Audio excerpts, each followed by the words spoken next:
victories for your team. That's right. And the funny thing is, on the other hand, on the other side of the spectrum, itong Fnatic Onyx Philippines, sanay naman na namimigay ng first two or first turtle or first two turtle. Wala, let's go Philippines! Just to get it, here we go.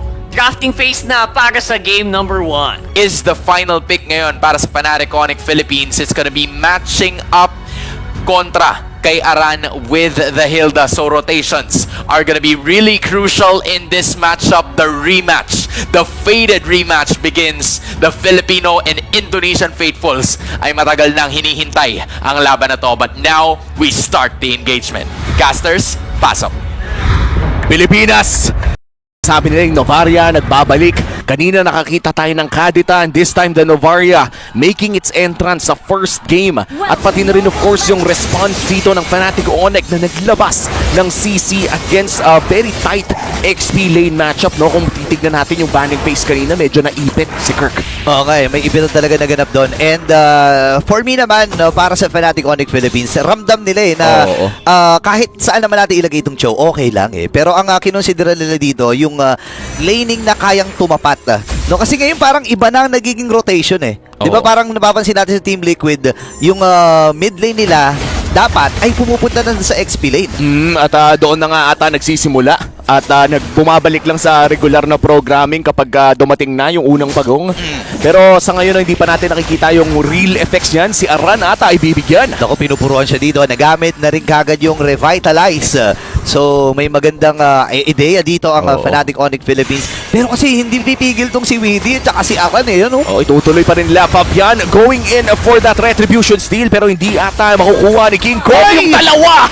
First blood para dito kay Kong. Nako, nahulog sa patibong ni King Kong ang Team Liquid ID.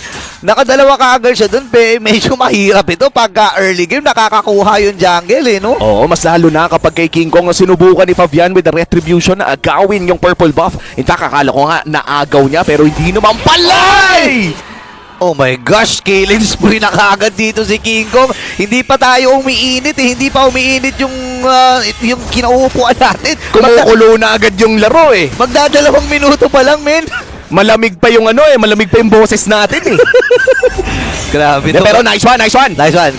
Gusto namin yan. Gusto namin yan. Oh, wait lang ha, Aran. Ay, ikaw ang di namin gusto. Umatras-atras ka dyan. Pero nagamit na yung manipulation. Habang nakapatay na rin si Bruce with si King nakakuha ng pagong. Habang si Aran, ako mali na. Wrong way, boss. Wrong way. One way po dyan, bossing. Hindi na pwedeng U-turn. Nahuli ka na doon, bossing. 5-0 na ating score. Fnatic Onyx Philippines. Nakakalamang na talaga. Ito, paborito kong part, burrito. Ano yan? Libreng-libreng nakaka-farm. Nako.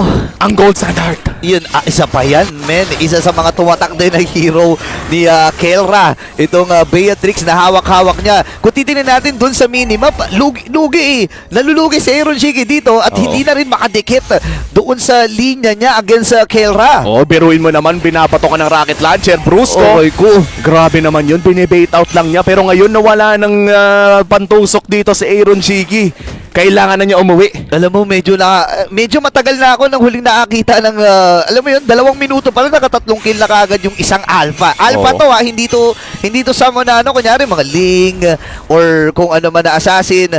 Alpha to na nakakuha kagad ng mahagang kill. Ang hirap kalaban nito sa early game eh. Sobra. At bukod pa dyan yung sustain din na meron nito, no? So, for the side of Team Liquid, ito, real analysis lang. Kailangan talaga nilang bumili ng oras at dito na natin makikita na ang CC talaga kaya pa rin makipag 1v1. Despite nasabihin natin best XP si Hilda, wala pa rin tatalo sa 1v1 ng CC. Pinaparamdam nga yung Pinoy massage. Minamasahe yung likuran dito ni Aran ng mga yo-yo-yo-yo eh. Binigyan ka na ng hilot, boss. May hilot, no? Pinoy hilot. Pinoy hilot yan. Hindi lang 200 pesos per aryan, boss. Mahal lang ata yung 200 pesos per aryan. Hindi ko alam. Pang home service na ata. Talaga, hindi ko siya natatry magbahilot eh. Kasi, alam mo na. Nandyan naman siguro ang pamilya. Di ba? Ayan na. Wait lang ha. Kasi, super family. Super family naman to eh. 4 na minuto, 5 kill. Para dito sa Fnatic Onyx Philippines, 1K per minute. Ang super family dito. At si Fabian ay pinipilit din naman talaga na kumuha rin ng kanyang mga farm. Pero kasi, ito na naman ang Fnatic. Nakakuha kumukuha na naman ng pagong. Yun naman ang maganda, no? Alam ng Fnatic Onyx Philippines na medyo nalulugi na talaga ang Team Liquid ID, kaya naman pepuwersahin talaga nila. Ang pogi naman nun. Grabe naman. Ganun Pwede pala pa- yung combo. Fade away flicker. Fade away retry. Huwag naman yung Ay, fade hindi away. pala flicker, sorry. Pag Retry. fade away flicker, next game na ang abot mo doon, boss. Oo nga pala, sorry, mali. Oh, ayan na. Retry nga pala Brusco? yun. Okay, Brusco naghahanap din ng sisipain, sinipa doon sa may gilid, sa pader.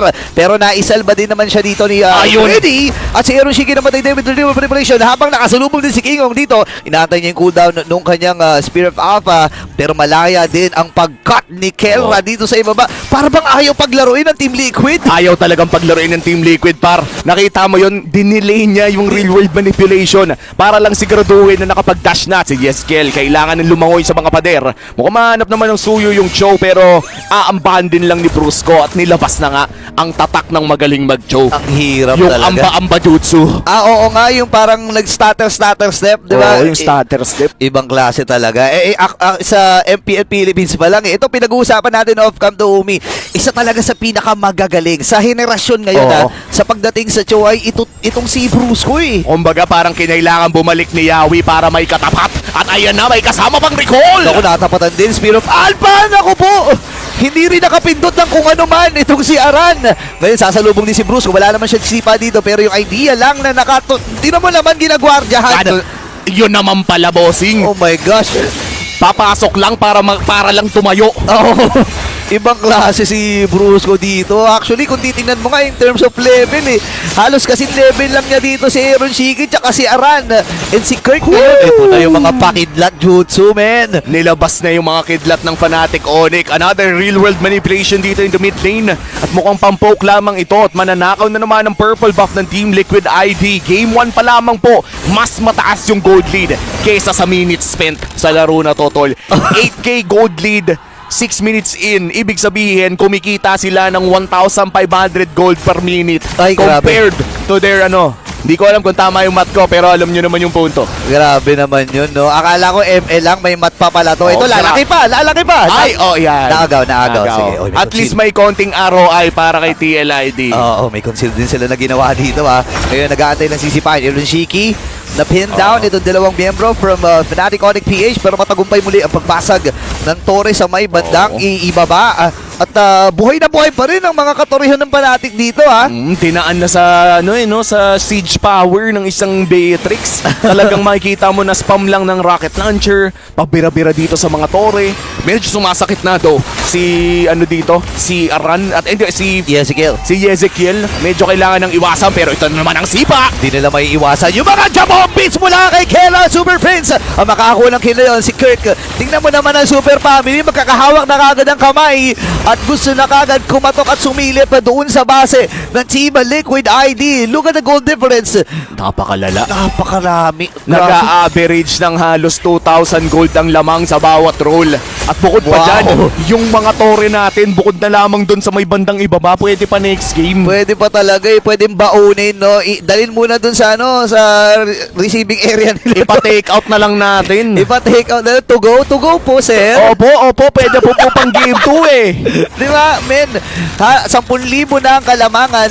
This is the first time na makakakita ako ng isang kupunan na nagagalito sa Team Liquid ID at Fnatic Onyx PH lang ang kayang gumawa nito. Biruin mo, naglaban yung TLID tsaka RRQ. Dikit na dikit. Talaga yung parang kung fan ka ng kahit isang team doon, mapapakilig-kilig ka doon, mapakembot sa kaliwa, kanan. Ito yung kembot mo, puro pa kanan lang eh. Puro pa Fnatic Onyx lang. Parang alam mo na kagad na sa likod ng mga utak ng actually ng mga nanonood ngayon, parang alam na nila na maaari nang makuha ito ng Fnatic Onyx PH. Pero again, Team Liquid ID to, kampiyon to ng MPL Indonesia. Hindi basta-basta Oo, I itong agree. kupunan na to at kailangan ding rumispeto ng Fnatic. At hindi naman kasi, alam ko pinagtatawan na ito, gumagawa tayo ng biro na parang napakadali para sa Fnatic Onyx. Pero para umabot sa punto na to ay may nasipa na naman. O yun na, si Aran ay hindi na naman makakapindot. Pangalawang beses na yan, boss. Hindi na naman nakagalaw itong si Aran. 0-5-0 at malaya din nila makukuha ang unang lord ng laban na ito. Grabe no, yung iisang objective dito ng Team Liquid ID, Aaron Shiki with the Spear of Destruction, yun lamang yung nangyari.